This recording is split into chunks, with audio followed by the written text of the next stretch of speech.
La crucifixión era una forma terrible de morir, sobre todo para un inocente. Esto fue lo que Jesús hizo por ti. De esto vamos a hablar dentro de poco, así que no te muevas. Estamos en Escuela Sabática Práctica.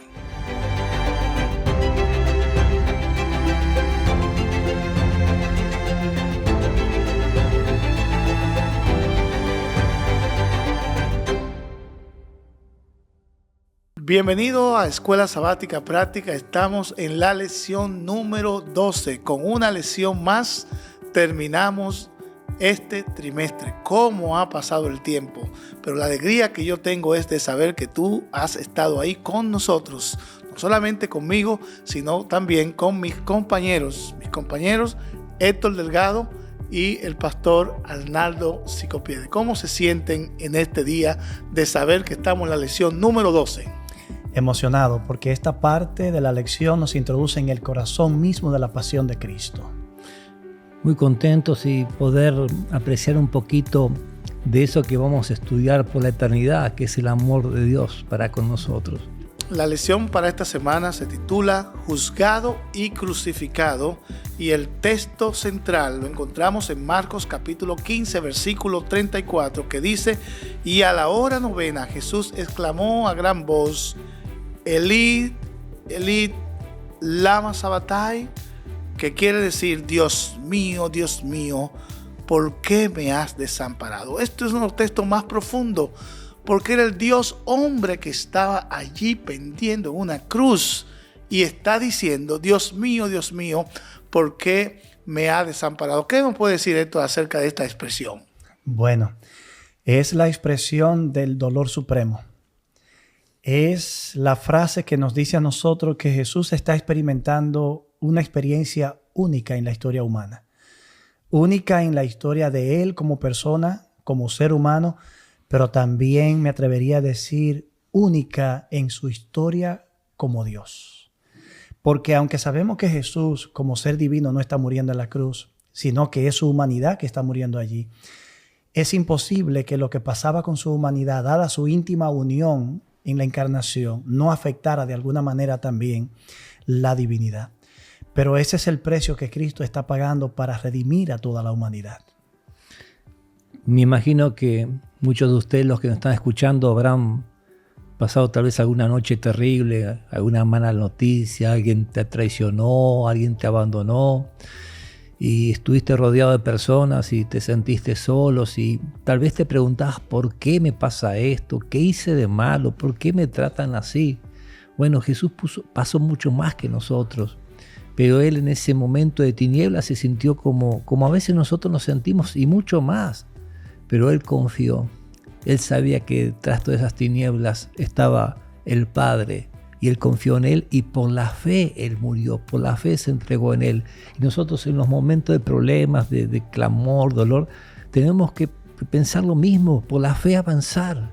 Dios es amor y Él mostró su amor en la cruz por cada uno de nosotros. Aunque clamó, aunque gimió, pero avanzó hacia adelante por amor Amén. a nosotros. ¿Por qué la pregunta: ¿eres tú el rey de los judíos? Esa pregunta es interesante, pero tiene un matiz político.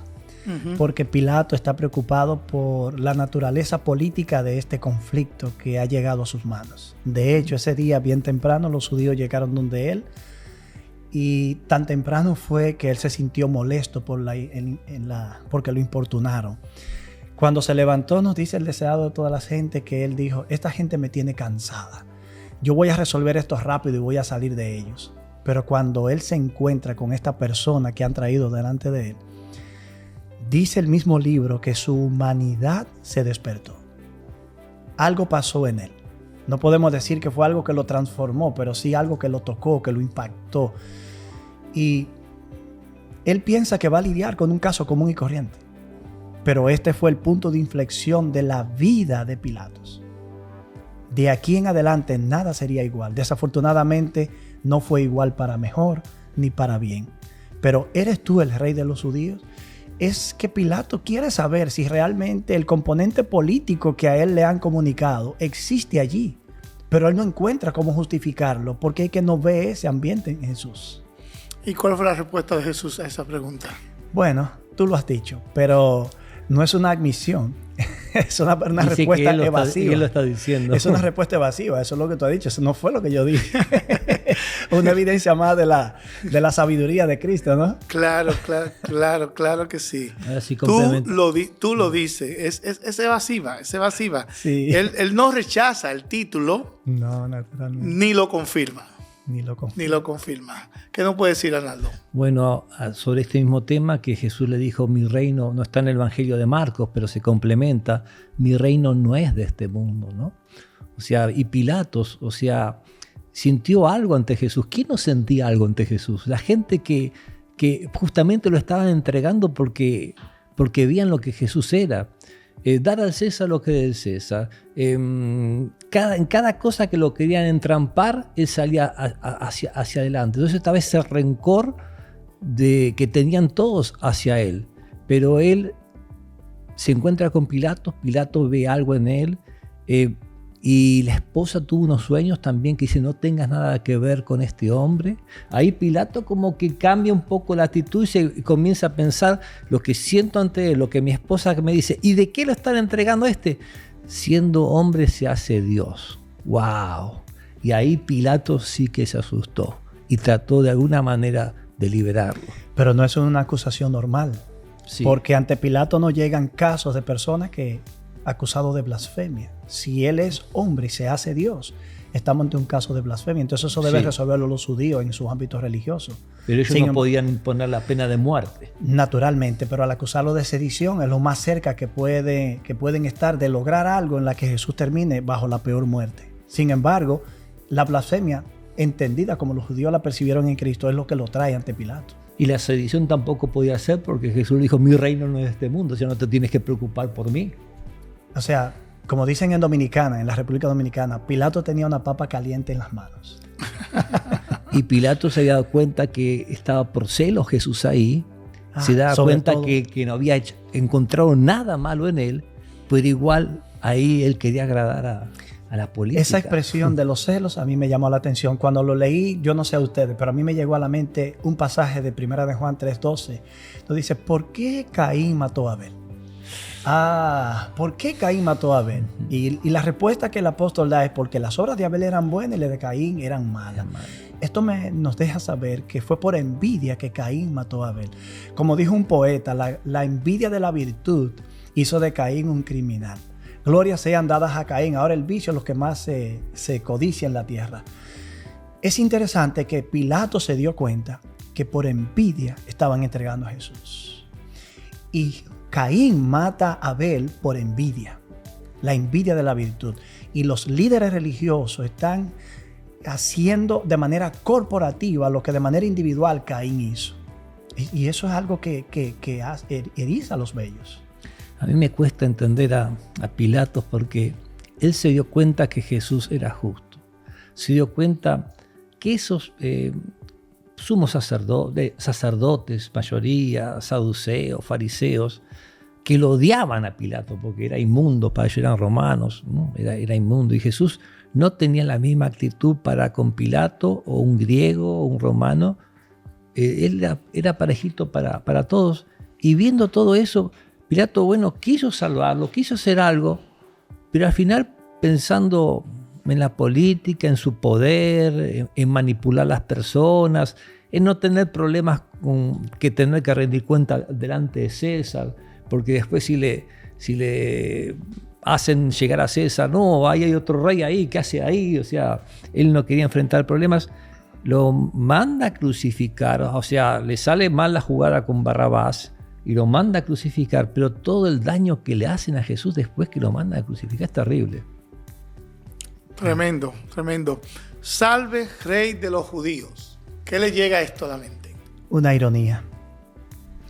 En la introducción la lección ha dicho que estamos aquí ante muchas ironías.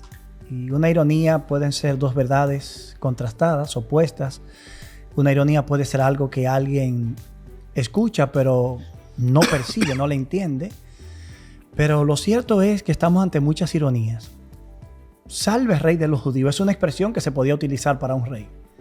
Pero ellos no reconocen a Jesús como rey, pero la están utilizando. es una parodia. Lo están burlando. Lo están ofendiendo. Están denigrando su honor. Una corona es lo propio de un rey. Bueno, Jesús tiene una, pero es de espina.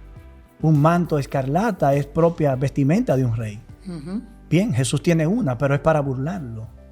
Entonces, ante esta realidad, uno se pregunta, ¿qué más podían hacer estos endemoniados seres humanos para denigrar la integridad humana de Cristo, su dignidad divina, la naturaleza de su oficio, de su ministerio, de aquello que vino a hacer? Y dice el texto, porque está en una forma en el griego, en el que no habla de algo que ellos hicieron una vez y ya. Llamaron a todas las compañías. Sí. Y cuando llaman a las compañías no están llamando a 12, 13 o 14 personas, están llamando de 300, de 200 a 600 personas. Y todos empiezan a burlarse. Estamos hablando de un caos, de una multitud que burla a Jesús, golpea a Jesús, blasfema a Cristo, se postran, pero el texto en el original es que lo hacían continuamente. Sin embargo, Jesús callaba. Yo admiro eso porque creo que si hubiese sido yo, de verdad que posiblemente, aunque sea un dedito, yo hubiese movido para poner las cosas en su lugar. Jesús es el mayor ejemplo de humildad y de manejo. Jesús tuvo un manejo excelente. De manejo de crisis. De manejo de crisis. Sí. Y probablemente estoy hablando para un líder, un director de escuela sabática, un anciano de iglesia que está teniendo una crisis donde lo están acusando, donde le están diciendo cosas. Muchas veces lo mejor es hacer silencio y al final la verdad va a ¿qué? Va a prevalecer. ¿Cierto? Amén, amén. Así es, así es. Bien. ¿Qué más? Bueno, ¿Qué más? Hay tanto aquí en esta lección. Bueno, no sé si es largo o corto. La preocupación de Jesús en la cruz no fue todo lo que le hicieron, porque Él era más que el rey de los judíos, rey de reyes y señor de señores. Él podía descender de la cruz. Y hasta lo habían dicho, a otros salvó. Tremendo. Y a sí mismo no se puede salvar. O sea, sabían que había salvado personas, había salvado gentes. Pero fíjense que aparte del látigo, de todo lo que hicieron, que lo clavaron ahí, la preocupación en la cruz de Jesús no eran los dolores, no eran las injurias, sino eran las personas que lo estaban maltratando, los que Él quería salvar. Esa era su preocupación. Así si alguien se siente rechazado porque se ha portado mal, no ha hecho las cosas bien, recurra a Jesús, que la preocupación de Jesús no es tu rechazo, sino que lo aceptes. Dentro de poco vamos a tocar el tema de la crucifixión. No te puedes perder este tema, que es parte de la lección número 12. Pero antes nosotros vamos a escuchar una pausa musical. Así que yo quiero que tú cantes esta canción. Cuando tú la veas ahí, taraléala, llama a la gente de tu casa. Vamos a cantar esta canción. O si están en la iglesia, pon esta canción que yo sé que de seguro va a ser de mucha bendición. Te esperamos en breve para continuar nuestro programa Escuela Sabática Práctica.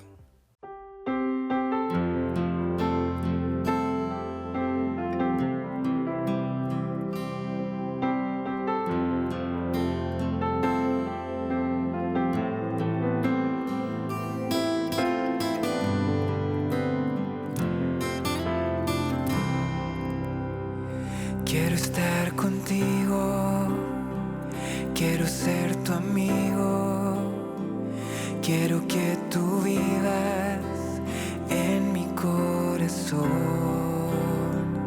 quiero que tú reines en mis decisiones, quiero que en mi vida tú tengas el control.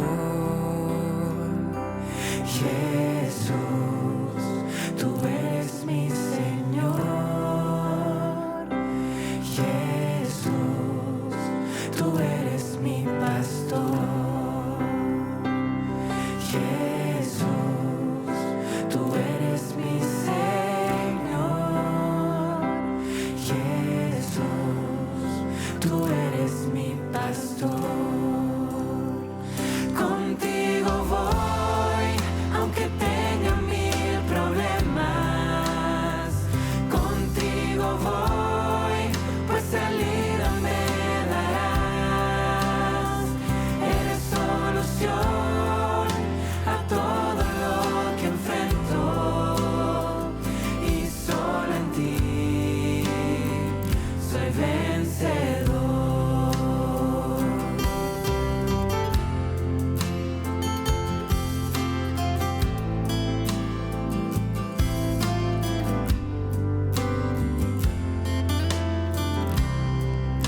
Estamos de regreso en tu escuela sabática práctica. Y ahora vamos a entrar en un tema que en lo personal me apasiona, lo he estudiado, lo he reflexionado. Yo sé que al igual que tú, te ha hecho muchas preguntas acerca de la crucifixión. Héctor, ¿qué tú nos puedes decir de este tema? Verás, lo primero que voy a compartir con ustedes y los amigos oyentes es que cuando uno estudia las lecciones, hay algunas que son más familiares para uno que otras. Otras tienen más detalles que otras, pero otras contienen aspectos que uno no puede pasar a la ligera. Cuando yo estudié esta lección fue a la que yo más tiempo le dediqué, pero no porque yo no conociera lo que está pasando allí, sino porque algo me movió a mí a ser reverente delante de Dios y quise repasar esto de una manera que pudiera honrarlo a Él. Cuando Jesús está en la cruz, siendo crucificado, claro, nos impacta el dolor. Pero, ¿qué provoca el dolor? ¿Qué provoca el dolor? Primero me gustaría pensar que a él le dijeron, sálvate a ti mismo y desciende de la cruz, como si no hubiese podido hacerlo. Pero si Jesús complace esa tentación, ¿hubiese tenido a alguien oportunidad de salvación? No, jamás. Él no podía utilizar. ¿No dice que es el Cristo, el Rey de Israel? Descienda ahora de la cruz para que veamos y creamos. ¿Realmente hubiese convencido eso a un corazón? A nadie. Allí, no, tampoco. La fuerza de esa tentación, ninguno de nosotros jamás podrá entenderla. Porque si a mí me dicen, baja de la cruz siendo crucificado, están perdiendo el tiempo. Pero si se lo dicen al omnipotente Dios hecho carne, aunque su humanidad estaba debilitada, hubiese sido fácil restaurar la humanidad en un acto milagroso, bajar de allí y poner cada cosa en su lugar. Pero el dolor de Cristo es, aparte de la incomprensión, es el precio que Él está pagando. Él está muriendo una muerte que esos miserables seres humanos que están ahí burlándolo precisamente merecen morir. Que yo merezco morir. Y sin embargo, Él lo está aún así haciendo. Cristo no llega con unos lentes oscuros al Calvario. No llega con un velo puesto en la cara. Jesús sabe por quién está muriendo, por quién está yendo al Calvario. Pero también Jesús sabe más. ¿Qué está logrando para Dios, para su trono, para su gobierno, para el futuro de este universo que hoy está en rebelión, pero que mañana no lo estará? Wow, yo pensando un poquito ahí lo que tú estás diciendo, desde la conversación de noche con Nicodemo, él sabía a dónde iba y me gustaría leer ese texto. Le dijo a Nicodemo, y como Moisés levantó la serpiente en el desierto, así es necesario que el Hijo del Hombre sea levantado para que todo aquel que en él cree no se pierda, mas tenga vida eterna. Juan 3, 14 y 15. Sí, y Jesús allí en la cruz, fíjense que había dos ladrones que le injuriaban, los soldados que le injuriaban, la gente que lo humillaba. Pero Barrabás entendió lo que significaba que el inocente muriera en lugar del culpable, porque él era culpable y estaba libre. Una y de Jesús, las ironías de esta historia. Una de las ironías, ¿no? Otro, el centurión romano, cuando Jesús clamó a gran voz, dijo, este verdaderamente era hijo de Dios. Y la multitud que estaba ahí se regresaron como golpeándose la el única pecho. confesión de la realidad de la naturaleza de Cristo y su misión es esa. Verdaderamente este hombre era el Hijo de Dios. Es una vindicación que Dios está haciendo a través de este hombre de la obra de su Hijo. Y hasta uno de los ladrones que lo había estado injuriando dijo, Señor, acuérdate de mí cuando vengas en tu reino. Una de las declaraciones de fe más grandes de todas para mí, porque uno que se está muriendo, que pone su destino eterno y un reino en alguien que se está muriendo como él. O sea, eso, la cruz es el centro de la salvación. Era necesario para que todo aquel que en él crea no se pierda, más tenga vida eterna. ¿Hay algo que te toca de la crucifixión, Héctor, que te salga del corazón a ti? ¿Qué es lo que más te toca de la crucifixión? Una pregunta, ¿por qué? ¿Por qué? Sí, ¿Por qué un derroche de amor tan grande? ¿Por qué a través de un sufrimiento tan extremo? ¿Por qué a través de la paga de un precio tan alto? ¿Por qué? El Camino a Cristo, una obra muy influyente en el adventismo, dice, ¿qué es el pecado para que requiera semejante sacrificio? ¿Qué es el pecado? ¿Qué es el pecado para que requiera eso? Respondiendo lo que tú me dices, ¿por qué no? Yo, si pienso humanamente así, estando en la cruz, bájate. Y yo le mando un rayo del cielo y lo prendo fuego. Ahora, Henry, Oh, Padre. Héctor, si está tu hijo diciéndote eso ahí abajo, el que más necesita de tus hijos te está diciendo eso abajo, porque ustedes saben cómo son los jóvenes, a veces en la adolescencia se ponen medio loquitos como cabra suelta, y después cuando crecen ya se ponen mansitos. Pero no importa lo que hagan. A veces mientras más complicaciones te generan, más cautivan tu corazón. Más preocupación te generan, más sueño te quitan. Y esa actitud que Jesús tuvo en la cruz quebró el corazón de muchas personas y lo sigue quebrando. Y por la eternidad no lo vamos a alcanzar a entender. Porque Él vio a cada uno de los que estaban ahí como hijos amados, como una cosa bonita, como lo creado. Pero pensamos en el dolor de Jesús y el dolor del Padre. Wow. Morris Bending, un escritor que ya no ha vuelto a escribir recientemente, dijo en una ocasión que mientras explicaba el plan de la salvación en una clase, uno de sus alumnos le dijo, pero ¿por qué si Dios amaba tanto al mundo no vino Él mismo a morir?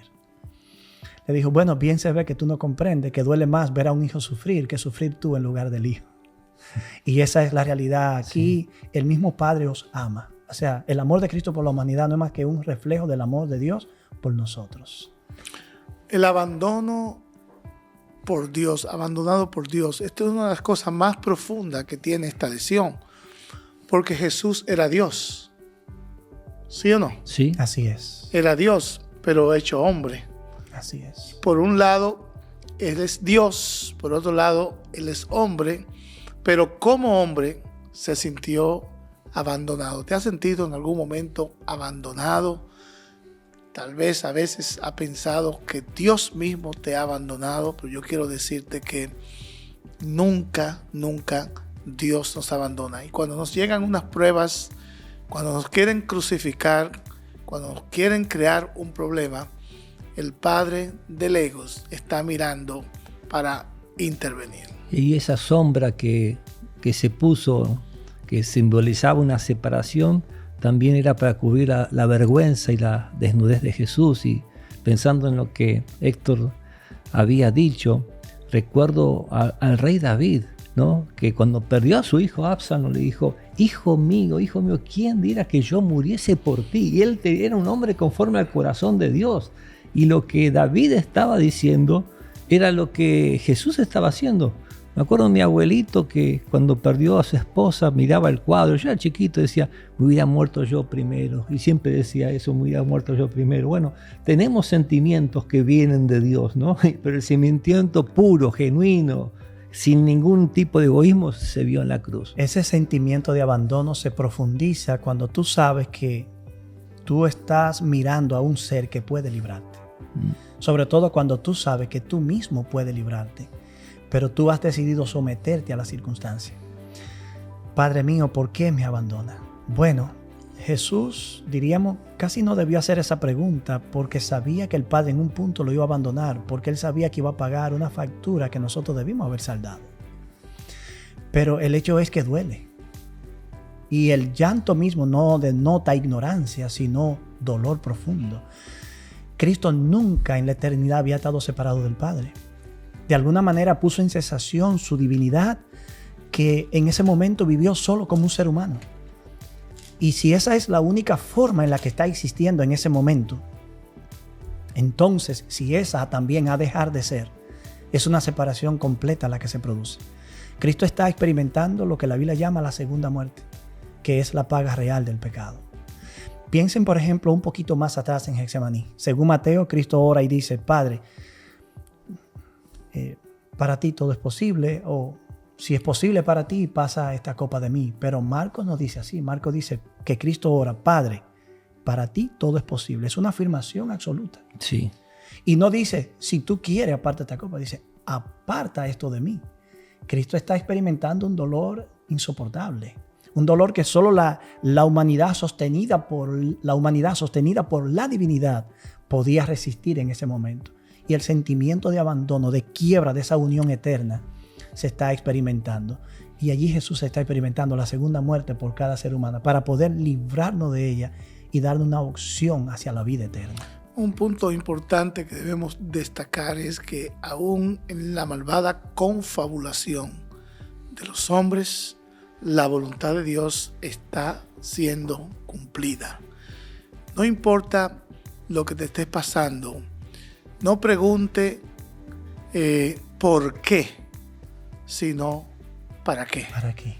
Y a la vez todo lo que aconteció, ¿no? El título de la lección dice juzgado y crucificado.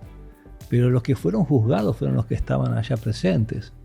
Los fariseos que lo entregaron dijeron, desde ahora me van a ver viniendo las nubes del cielo, ¿no? Y en Apocalipsis 1:8 dice, yo soy el alfa y el omega, principio y fin, dice el Señor, y es el Señor Jesús, el que es el que era el que ha de venir, y él agrega, he aquí viene con las nubes y todo ojo lo verá. ¿Y quiénes más? Los que les traspasaron. ¿Y quiénes son todos esos? Esos precisamente que estuvieron ahí ante la cruz, ante el enjuiciamiento de Jesús. En la cruz están los que lo reconocieron como el Hijo de Dios y están los que no lo reconocieron. Muchos de esos cuando Jesús resucitó, que ya veremos la próxima vez, ¿no? Tuvieron una oportunidad, pero Así otros es. que la perdieron para siempre. Esta lección también destaca un tema, llevado a descansar. ¿Qué te llega a la mente con ese título? Llevados a descansar. Pienso El tiempo que lo tenemos encima, pero me gustaría sí, que en un minuto podamos uno de los destacar. tratamientos más justos que Jesús pudo recibir, lo recibió después de muerto. Ujú. José de Arimatea se envalentona, osadamente va donde Pilato, lo que muestra que era un hombre influyente, poderoso. Quizás no tuvo que mediar mucho permiso para llegar allí y le dijo, entrégame el cuerpo. Y Jesús se ha llevado a una tumba donde nadie de por sí había sido enterrado. Recibió una digna sepultura, aunque no pudo ser ungido. Pero aunque realmente la mujer que lo ungió, según estudiamos anteriormente, ya lo había ungido para ese momento. Cristo recibe finalmente una digna sepultura, algo de lo más justo que le pasó en su vida. Yo quiero decirte, mírame por favor, en este momento. Esta lección ha tocado diferentes tópicos, pero el de la crucifixión es el que más me ha tocado. ¿Por qué? Porque allí vimos al Hijo de Dios escuchando blasfema, escuchando toda clase de cosas, y no se bajó de allí por amor a ti y por amor a mí. Por eso yo quiero que tú, cuando estés compartiendo estas clases de escuela sabática, cuando estés compartiendo en la iglesia, te apasione de saber de que el Hijo de Dios murió en la cruz por amor a cada uno de nosotros. Esta ha sido una entrega más de Escuela Sabática Práctica. Yo creo que debemos agradecer a Dios por el privilegio de haber estado con ustedes y vamos a orar. Padre, gracias por tus bondades. Muchas gracias porque moriste por nosotros. Síguenos bendiciendo por Jesús. Amén. Amén, amén, amén. Te esperamos en una entrega más. La próxima será la última lección de este trimestre de Escuela Sabática Práctica. Que Dios te bendiga.